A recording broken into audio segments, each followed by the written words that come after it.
Well, credit card debt is now at its highest level in more than 20 years. The Federal Reserve Bank of New York started tracking back in 1999.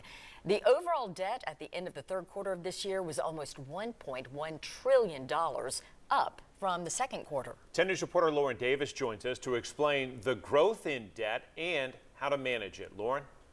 John, Robin, credit card debt in America has reached an all-time high, but experts say there are things you can do to bring it down. I spoke with a financial advisor who shared tips ahead of the holiday season. Interest rates are historically high, just due to the economic climate that we're in right now.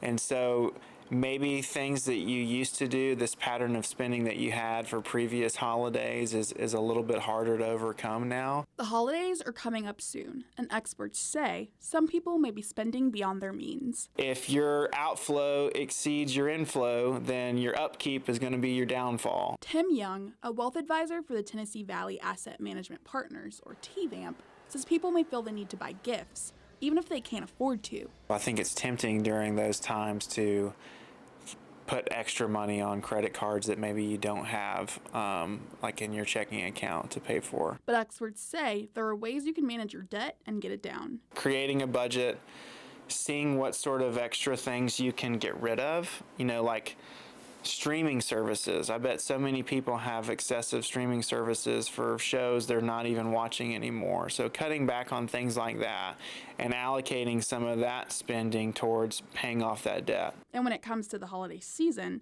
and the debt you might be getting yourself into, Young says it's also important to come up with a financial plan. Budgeting and saving and tracking your spending very closely.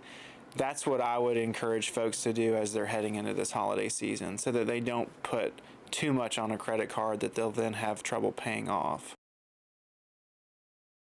Young says choosing to pay the minimum payment or more depends on someone's circumstances, but he says the quicker you're able to pay off your debt, the better. John, Robin? Indeed, for sure, especially this time of year. Thanks so much, Lauren.